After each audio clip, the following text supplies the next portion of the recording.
I've already invested $60,000 simply to ensure your happiness. Yet, how could you reduce me to merely a wallet or an ATM? We don't recall ever soliciting your assistance. Lily, Max's wife, scoffed with disdain. Why don't you attempt to cease the payments if they trouble you so much? After all, I am quite capable of handling it myself, Max added in a dismissive tone, echoing his wife's sentiments. Even Max, my eldest son whom I've raised, behaves in such a manner. After coercing me into covering the costs of a $20,000 engagement party and then a $40,000 wedding, they have the audacity to treat me like this. They only perceive me as a source of funds, lamented Chloe, Max's mother, feeling disheartened by the lack of gratitude. I must have made a mistake in raising my son. I'll never allow them to manipulate me again, Chloe declared, firm in her resolve. I've heard you loud and clear, Max retorted. Are you sure about that? You know we won't let you see your grandchild, right? He threatened. You don't have to. I'd be more than happy to discontinue the payments, Chloe responded calmly. From that point on, Max and Lily faced a steep decline in their fortunes, having treated Chloe like a bottomless source of money. My name is Chloe. I'm 56 years old. I've been struggling alone ever since my husband passed away 12 years ago.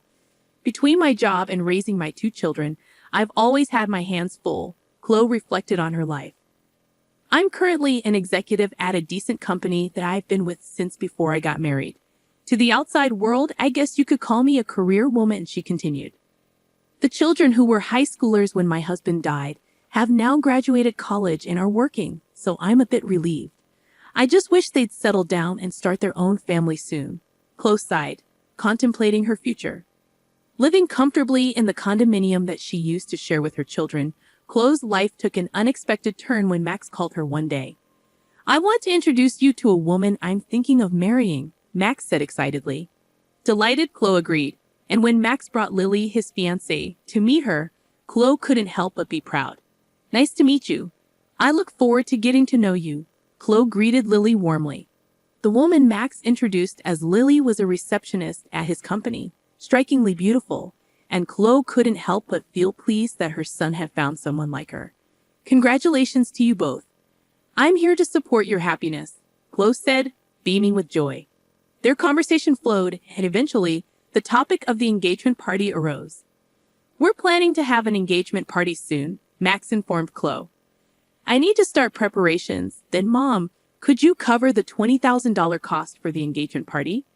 Max sprung the request on Chloe, his mother. Taken aback by the hefty sum, Chloe hesitated momentarily. I thought the average cost was around $10,000.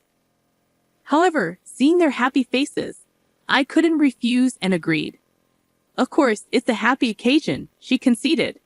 Later, Chloe's eldest daughter, Mia, paid her a visit. How's work going? The deadline was yesterday, Chloe inquired, concerned for Mia's well-being. I'm managing well, so don't worry, Maya reassured her mother.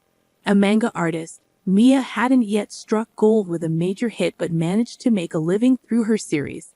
With her talent in drawing and her love for manga, it seemed like the perfect fit for her. By the way, Mom, Max is getting married, isn't he? Mia inquired. Yes, he came by the other day with his fiancée, Lily, to introduce her. They've asked for $20,000 for the engagement party, Chloe informed Mia. Wow, $20,000 is a hefty sum for sure, Maya remarked. It's not like that. Apparently, they're going to split it for their wedding funds and to send gifts of gratitude. Is that how it works? Chloe wondered aloud. On the day of the engagement party, Chloe handed over the promised $20,000. Both Lily and her parents looked delighted. We'll use this to start our new life together, they exclaimed, stashing away the money. There were no gifts of gratitude that Chloe expected, but she reminded herself that this was typical of engagement parties. As long as they could have a happy marriage, she reasoned, it was okay. However, a few days later, Max dropped a bombshell. I want a grand wedding with lots of company and connections invited. Maybe around 250 people, he announced. That sounds wonderful. And with that, Mom, I'd like to ask you to cover the upfront cost of the wedding, Max requested. What? I was under the impression that weddings were funded by the couple themselves, Chloe protested. I'm counting on you, Mom. It's pretty standard for parents to pay for the wedding, but didn't I give a lot of money for the engagement party? Lily's parents are frail and can't contribute, and I'll give you back the wedding gift, Max pressed on, leaving Chloe feeling reluctant to agree. I opened the bill Max had brought, and to my shock, the amount totaled $40,000. The idea of such an upfront cost made my head spin. How grand of a wedding were they planning? Wait a minute, isn't this a bit too much? Why not have a wedding within your means? I questioned, feeling overwhelmed. It's a once-in-a-lifetime event, and Lily doesn't want to compromise. Plus, don't you want Lily's parents to see how happy she is? Max countered, cornering me. Being pressured like that, I couldn't refuse. All right, it's indeed a joyous once-in-a-lifetime occasion, I conceded reluctantly. Seeing my consent, Max smiled and thanked me before leaving the room. Later, I transferred the upfront cost of $40,000 to the wedding venue. It was difficult to part with the money I had been saving for my retirement, but I told myself it was for my child's happiness.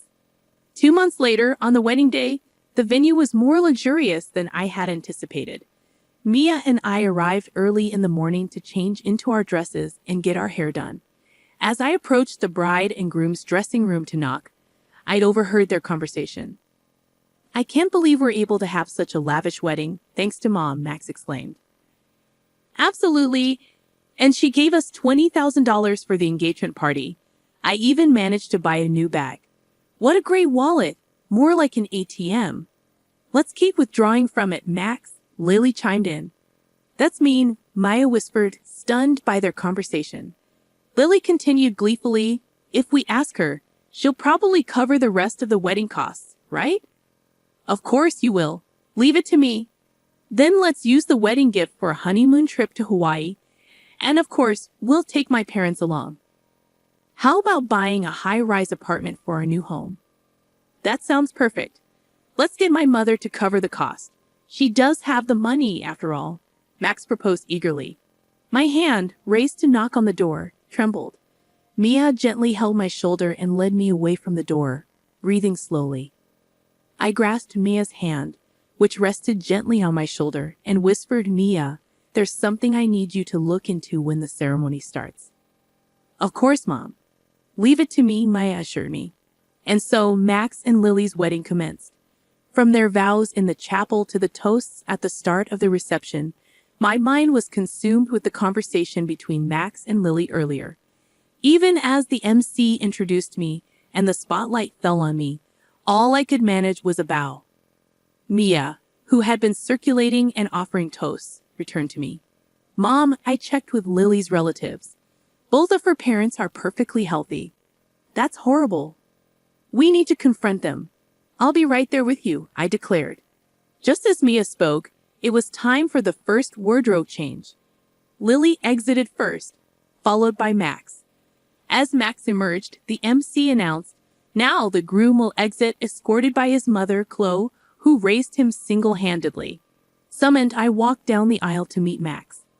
A little tipsy, Max was in high spirits, announcing into the MC's microphone, This is my amazing mom.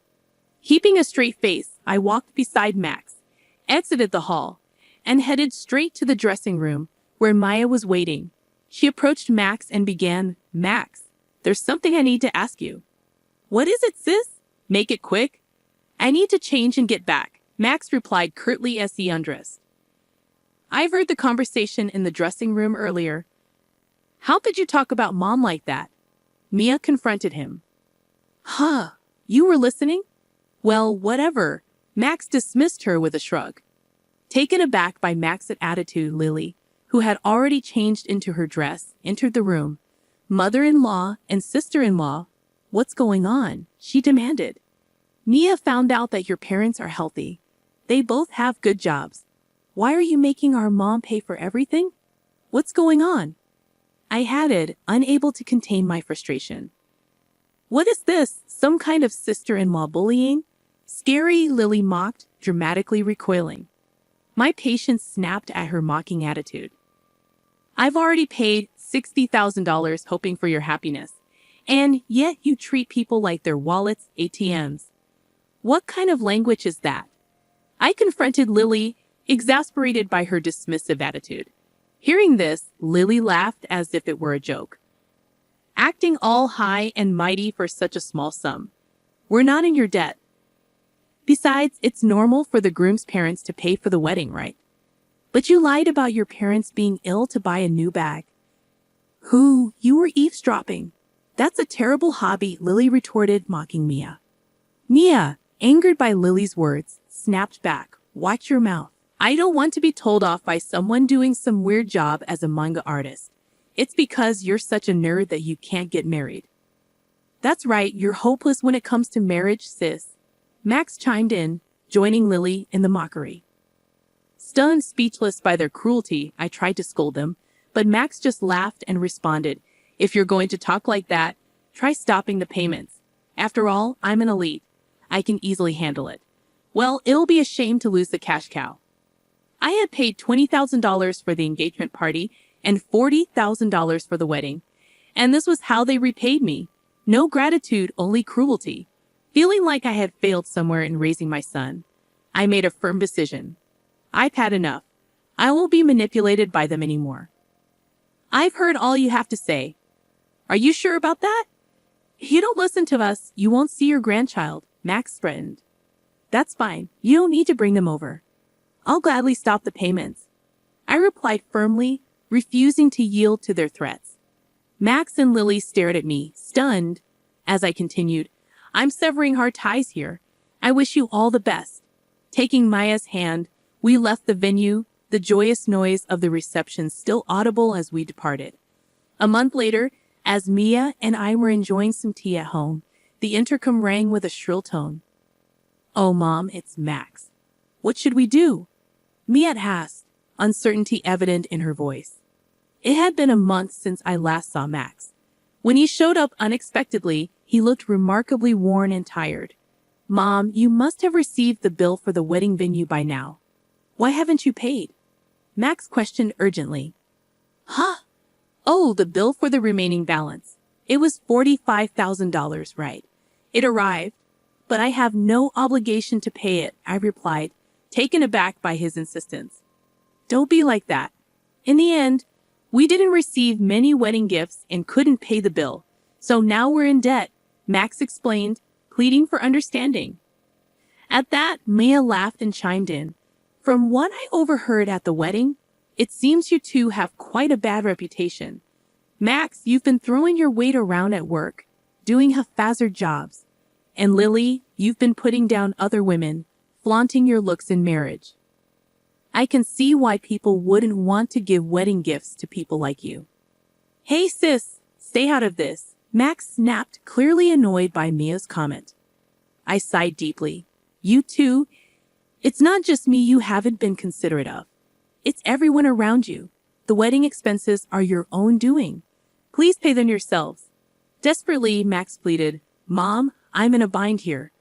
Lily can't control her spending, and even her parents have started to take advantage of me. Lily's love of money isn't exactly a new revelation, Mom. Plus, having seen Lily, I can easily imagine her parents behaving the same way. Please, Mom, think about helping us. Give us some money.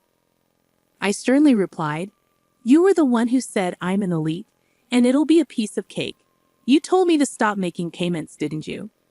And didn't you say that we were severing our ties? I have no obligation to give you any more money. Mom, don't call me Mom.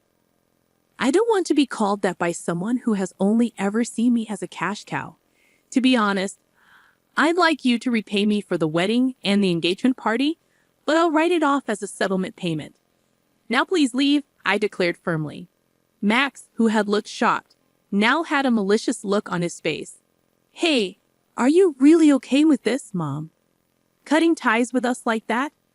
How will you spend your old age without a husband? Don't you want to see your grandchild? He challenged. Before I could respond, Mia intervened. Don't worry about that. I will be by Mom's side. And what can an unsuccessful comic artist like you do? You can't even have children. Shut up, Max, she retorted sharply. Max, frothing at the mouth with anger, sneered. Ah, so scary. Sure, you mock me as a failed manga artist or an otaku, yet my manga was among the top-selling Kyoto manga this year. Did you know it's set to be turned into an anime and movie next year? Safe to say, I'm in a much better financial state than you and your debts. At this point, Max noticed something. Hey, is that this? Oh, you noticed. Yes, that's what's happening, Mia confirmed, flashing the ring on her left ring finger. I'm getting married to my editor. He's a big shot at a major publishing house, a real high flyer. So we can take care of Mom. We don't need you anyway. We never intended to have our children care for us. Thanks, Mia. We're having a wedding, but we'll handle everything ourselves. We'll invite Mom, Max, but you don't need to come, Mia concluded, leaving Max stunned. I said, did you get it now? Never bother us again. With those words, Mia and I steadily pushed Max towards the front door. Please, Mom, and you too. Sis, Max pleaded, but it was time to make a stand. Then something came to mind. What are you going to give us money for? Max's hopeful expression turned sour as I continued. That director at your wedding? Turns out, I didn't know. But he's a client of my company. It seems you're hiring and all your undeserved privileges were out of consideration for me. I told them to stop that, though. What? You didn't hear about this? Stop it, please. Handle it on your own. Now goodbye. With finality, Mia and I pushed Max outside and firmly locked the door.